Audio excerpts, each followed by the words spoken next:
That laugh. You know the one. Roseanne Connor's cackle echoed through living rooms across America starting October 18th, 1988, announcing that a new kind of TV family had arrived. The Connors weren't the Huxtables or the Seavers. They lived paycheck to paycheck in Lanford, Illinois, shouted at each other over dinner, and wore clothes that looked like they came from actual discount stores instead of wardrobe departments. Welcome to Roseanne, the show that proved blue-collar families could dominate prime time, turned a stand-up comedian with zero acting experience into a television icon, and ended with one of the most controversial finales in TV history that revealed the entire ninth season was a grief-fueled lie. Hello? Oh, hi, Grandma. Yeah, she's right here. Today we're counting down 15 weird facts about a sitcom that fired its creator after 13 episodes, made John Goodman audition against nobody because he was that perfect, and got retconned twice because the original ending made everyone miserable. Now, before we dive into the chaos behind that kitchen table, make sure to hit that like button and subscribe because it really helps us keep making content about the shows that defined TV. Let's start with number 15. Number 15, Roseanne Barr. Had zero acting experience and producers knew it. In 1985, Roseanne Barr performed her domestic goddess stand-up routine on The Tonight Show. Johnny Carson laughed. Producers Marcy Carsey and Tom Werner watched from their offices and saw dollar signs. They called Barr's agent the next day and offered her a sitcom built around her life. Nothing. I told you I'm just here for today helping out. Are you looking? Barr had never acted. Not in a school play, not in community theater, not even in a commercial. She told jokes on stage and screamed at her kids at home. That was it. Carsey and Werner didn't care. They wanted her voice, her attitude, her ability to make struggling through life look funny instead of depressing. So they built a safety net. They surrounded Barr with seasoned professionals who could carry scenes while she learned on the job. John Goodman came from Broadway and years of character work. Laurie Metcalf was an accomplished theater actress. The kids were all experienced child actors. Carsey literally said, "We had to cast the best possible actors around her so she could learn from them." And here's the ironic payoff. Barr's lack of training became her greatest strength. She didn't know how sitcom characters were supposed to behave, so Roseanne Connor acted like a real person. She interrupted, talked over people, and delivered lines with the timing of someone who'd never heard of timing. It looked authentic because it was authentic. The untrained comedian surrounded by professionals became the most believable mother on television. Sometimes ignorance beats expertise when the job requires truth instead of technique. Number 14. John Goodman was the only actor who auditioned for Dan. There you go. Chew on this for a while, little lad. Yeah, it's gonna make... When casting began for Dan Connor, Roseanne's husband, the producers brought in one actor to read opposite Barr, just one. John Goodman walked into the room, looked at Roseanne sitting on a couch and said, "Scoot over." She responded with, "Shut up." He plopped down next to her like he'd been doing it for 16 years. The producers looked at each other and probably mouthed the words, "We're done." That was the audition. Those two lines. That physical chemistry. That immediate sense that these two people had history, arguments, make-up sex, and shared bills in their DNA. Creator Matt Williams later said they knew instantly they'd struck gold. Goodman wasn't trying to play a husband. He was just being himself next to someone whose energy matched his perfectly. No one else even got a chance to try. The producers didn't bother seeing anyone else. Why waste time auditioning other actors when you've already found the person who makes your inexperienced lead look like she's been married to him for decades?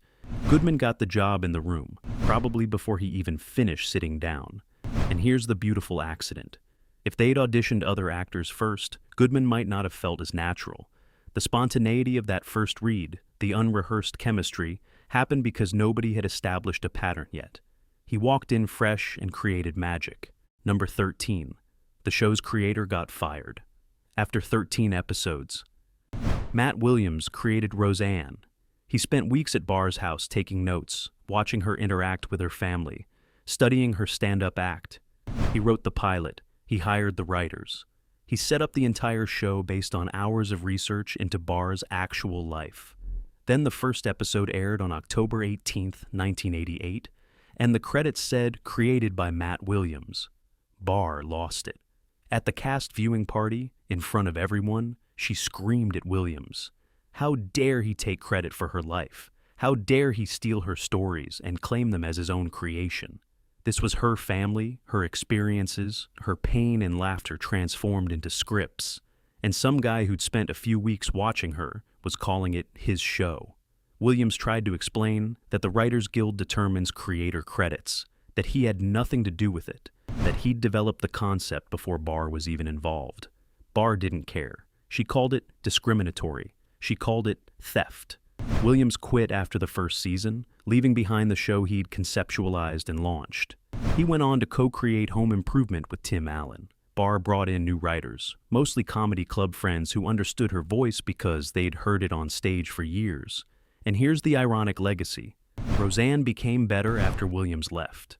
The show found its authentic voice when Barr took control and surrounded herself with writers who treated her life as the source material it had always been. Williams's creation flourished without him. The creator who got pushed out watched his show become a cultural phenomenon while he worked on other projects. Number 12. There's a different DJ in the pilot that nobody talks about. If you go back and watch the Roseanne pilot, the youngest Connor kid looks wrong. That's because he is wrong. Hey, Mom, just last week DJ was asking me about big band leaders. DJ was originally played by actor Sal Barone, who filmed the pilot and then promptly got replaced before the series started. The problem was biological. Barone grew half an inch during the Writers Guild strike that followed the pilot filming. The producers looked at him and realized he was going to keep growing, fast, and DJ needed to stay little for the family dynamic to work. A rapidly aging youngest child would throw off the whole show. But there was another problem. Barone apparently didn't get along with Sarah Gilbert, who played middle child Darlene. On a sitcom where family chemistry is everything, having two of your child actors who don't mesh is a disaster waiting to happen. The producers saw the tension and made a call. Barone was out, Michael Fishman was in. Nobody explained this to viewers. The show just started with a different kid in the role and hoped people wouldn't notice or wouldn't care. And here's the thing audiences didn't know. Macaulay Culkin auditioned for DJ after Barone got cut. This was 2 years before Home Alone made Culkin the biggest child star in the world. The producers passed on him. Fishman got the role and kept it for 9 seasons. The actor who got fired because he grew too fast and didn't click with his co-star vanished from TV history.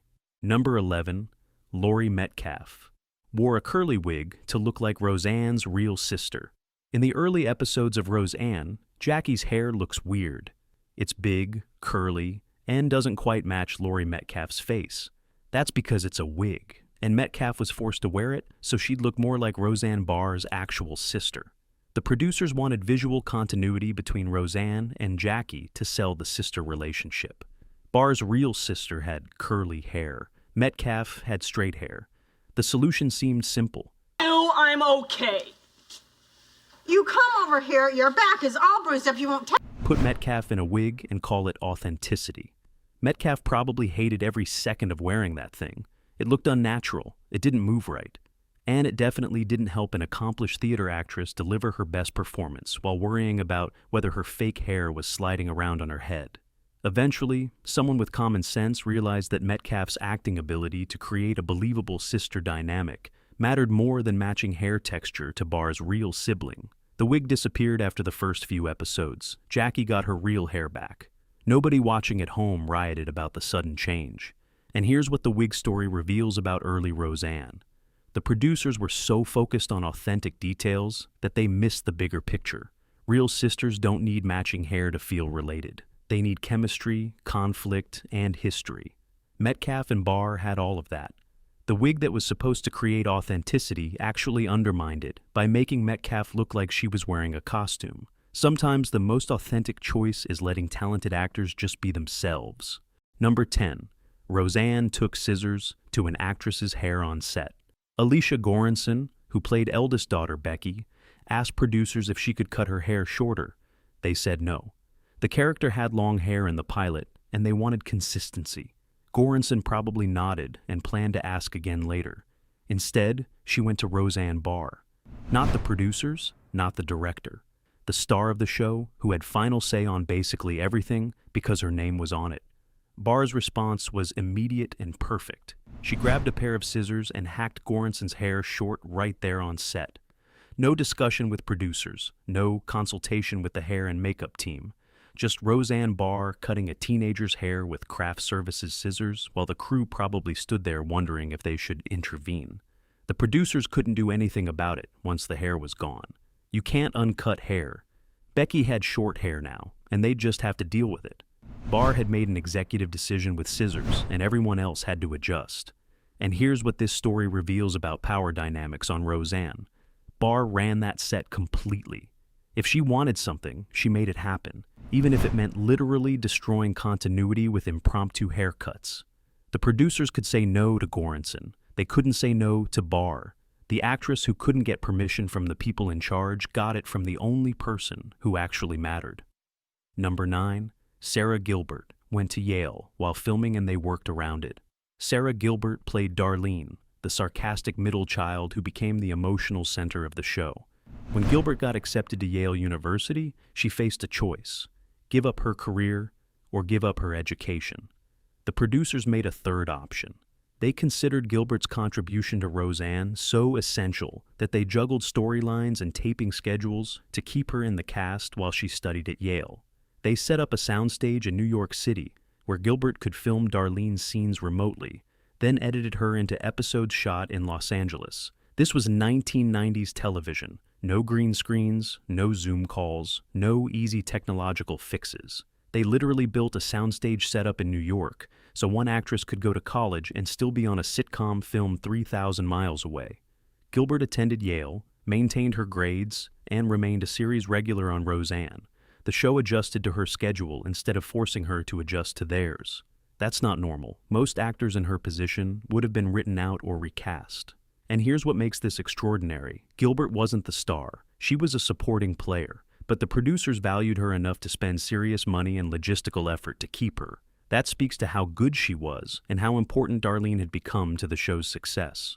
The teenage actress who got to go to college while starring on a top-rated sitcom proved you don't always have to choose between dreams when people value you enough to make both work. Number 8. Joss Whedon wrote for Roseanne and got sidelined into creating Buffy. In the second season of Roseanne, a 24-year-old writer named Joss Whedon joined the writer's room. He was young, ambitious, and full of ideas that the show's more established writers and Barr herself didn't particularly want. Whedon wrote an episode where Jackie had an abortion. The producers changed it to a miscarriage. Whedon's scripts got rewritten into unrecognizable shapes. His ideas got shot down in the room. He was getting paid to sit there and contribute, but nobody wanted his contributions. Eventually, someone made a decision that changed television history. They told Whedon to just work on his own stuff for the rest of his contract. Stay on payroll, show up if you want, but stop trying to write Roseanne because it's not working out. Whedon took that time and wrote the screenplay for Buffy the Vampire Slayer. The movie version was terrible, but that script led to the TV series that made Whedon one of the most influential showrunners in television. And here's the beautiful irony. Roseanne didn't want Whedon's voice, so he developed his own. The show that rejected him became the incubator where he had time and money to create something that launched his entire career. The writer who got sidelined on a working-class family sitcom used that rejection to write about a teenage girl fighting demons. Sometimes getting pushed aside is the best thing that can happen to your career. Number 7. George Clooney's naked photo was on the set fridge. According to multiple sources, there was allegedly a photo on the Roseanne set refrigerator of George Clooney completely naked, except for Groucho Marx-style glasses covering his private area. The photo supposedly was taken by either John Goodman or Roseanne Barr herself after the three of them went out drinking one night. Today. No, I can't do it. We're 200 cases behind on that Gilman order. Clooney played Booker, Jackie's boyfriend, and the foreman at Wellman Plastics early in the show's run. This was before ER made him a heartthrob, before Batman and Ocean's 11. He was just a working actor grateful for recurring sitcom work. The photo lived on the fridge for a while. The cast and crew saw it daily. Nobody thought much of it. Then one day it mysteriously disappeared from the set. No explanation, no note. It was just gone. Clooney probably took it, or someone who realized that photo might be worth serious money. Someday grabbed it before it could leak.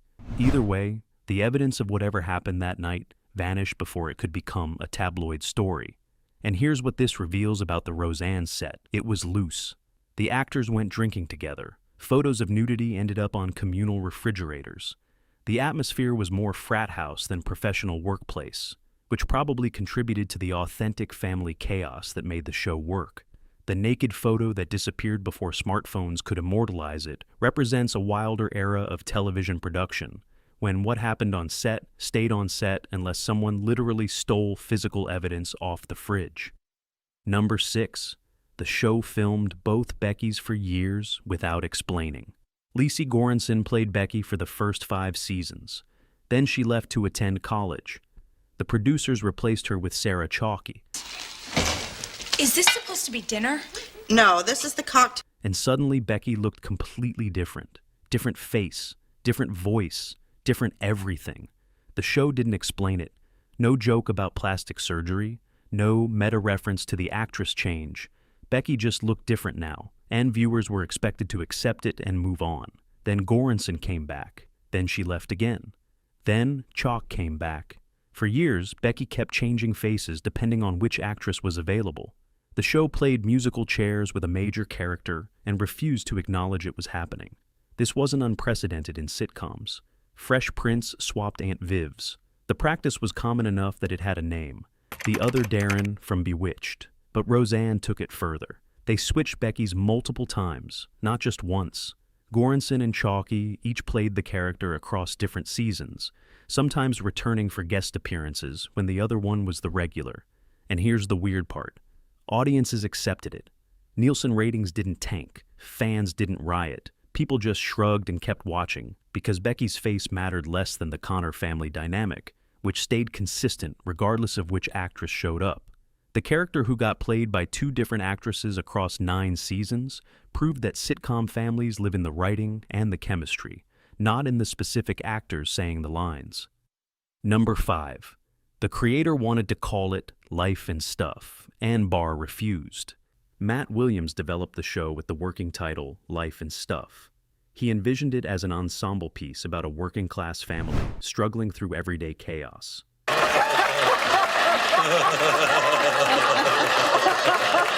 The title suggested multiple perspectives, shared stories, and group experience. Roseanne Barr said absolutely not. The show was based on her life. The scripts came from her experiences. The character was her. The whole thing existed because producers saw her stand-up act and thought it would work on television. And Williams wanted to call it Life and Stuff, like it could be about anyone.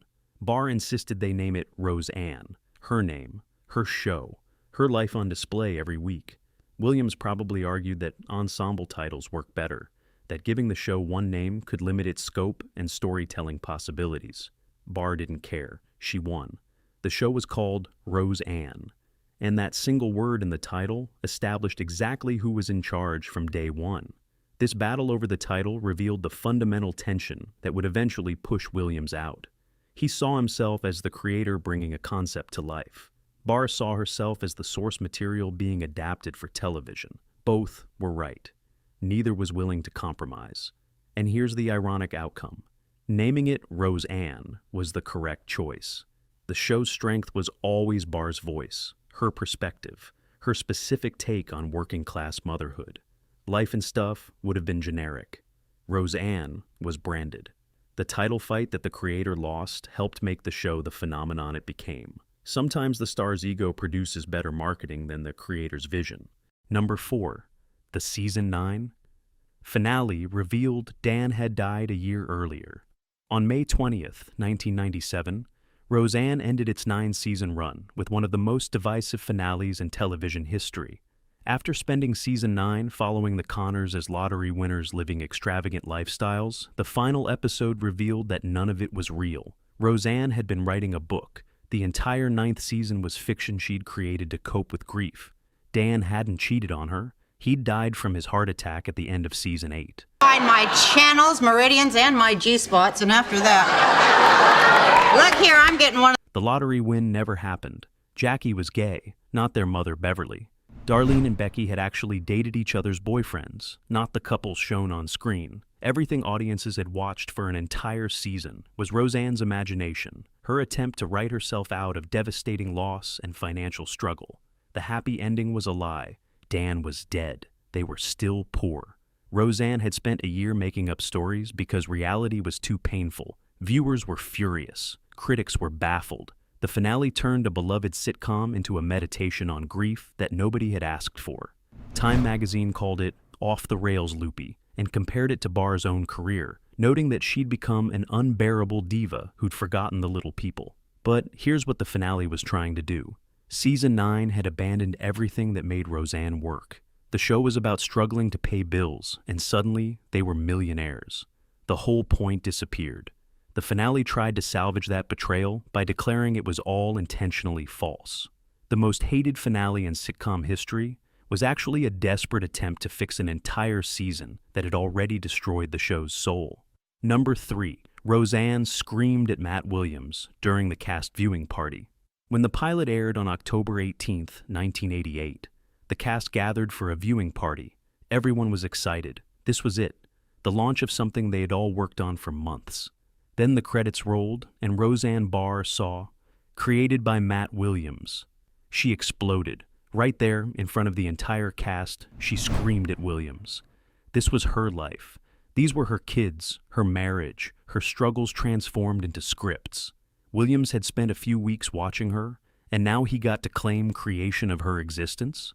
Williams tried to stay calm, tried to explain that the Writers Guild determines creator credits, that the process is out of his hands.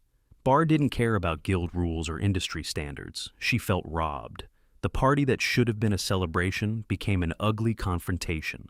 Cast members probably stood around awkwardly, not knowing whether to intervene or pretend they weren't witnessing their star threaten their showrunner's career. Barr called the credit discriminatory and bigoted. Williams insisted he'd created the show concept before Barr was even involved, that her life inspired it but didn't create it. Neither was entirely wrong. Neither was entirely right. And here's what this moment established. Roseanne Barr would fight for control of her show publicly, loudly, and without caring who watched. The cast viewing party confrontation set the tone for how Barr would run things going forward. The screaming match that ruined the pilot party predicted every behind-the-scenes battle that would follow. Number 2, a 2018 tweet canceled the revival and created The Conners. In March 2018, Roseanne returned for a revival season. 20 years after the original finale, The Conners came back to massive ratings. The premiere drew over 18 million viewers. ABC immediately ordered an 11th season. Everything looked perfect.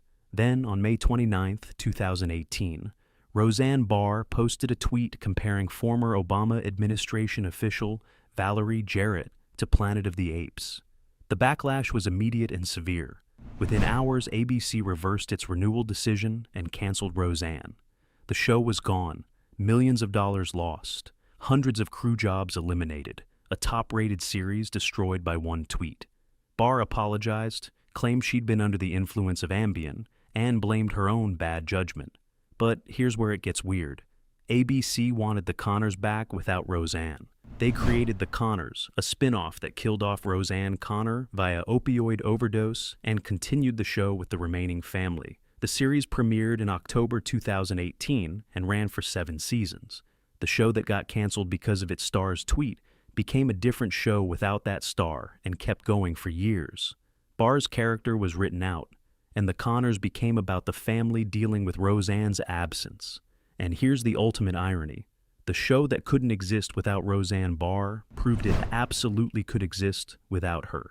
The family she'd insisted was based on her life continued living after she was removed from it. The tweet that destroyed Roseanne created The Conners, which ran longer than the original revival and proved that ensemble family dynamics matter more than any single star. Number 1, the show got retconned twice because the ending was that bad.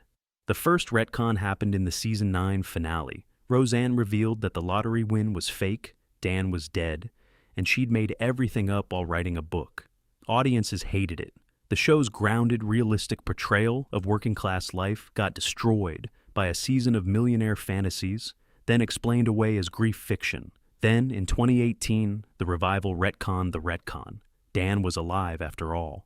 The lottery thing never happened. Jackie wasn't gay. Season 9 itself was the fiction, not the book Roseanne was writing. The show took back its own series finale and declared it void. When you watch the first episode of the revival, Roseanne wakes up next to Dan, looks at him, and says, "I thought you were dead." Dan responds with, "That keeps happening," in a meta joke about the original finale. Later, Dan finds the book Roseanne wrote years earlier and tells her it would have been successful. And that means there's right and there's wrong. There's black and there's white. If she hadn't written out its most compelling character. 2 retcons. The finale retconned the 9th season, then the revival retconned the finale. The show erased itself twice trying to fix what season 9 had broken. And here's why this matters. Roseanne became the only major sitcom to declare its own ending non-canon, then come back years later and redeclare what was real. The continuity is so tangled that even dedicated fans can't agree on what actually happened. The sitcom that prided itself on realistic portrayal of working-class American life ended up with the most unrealistic, convoluted, retconned timeline in television history. And there you have it. 15 weird facts about the show that took an inexperienced stand-up comedian, surrounded her with professionals, and created one of the most influential sitcoms of the 1980s and 1990s. From fired creators to stolen naked photos to a finale so bad they had to erase it twice, Roseanne was always messier behind the scenes than on screen. Which fact shocked you the most? Drop your thoughts in the comments below. If you enjoyed this deep dive into Roseanne, smash that like button and subscribe to the channel for more behind-the-scenes stories about the shows that define television. Hit that notification bell so you never miss when we upload. And until next time, thanks for watching.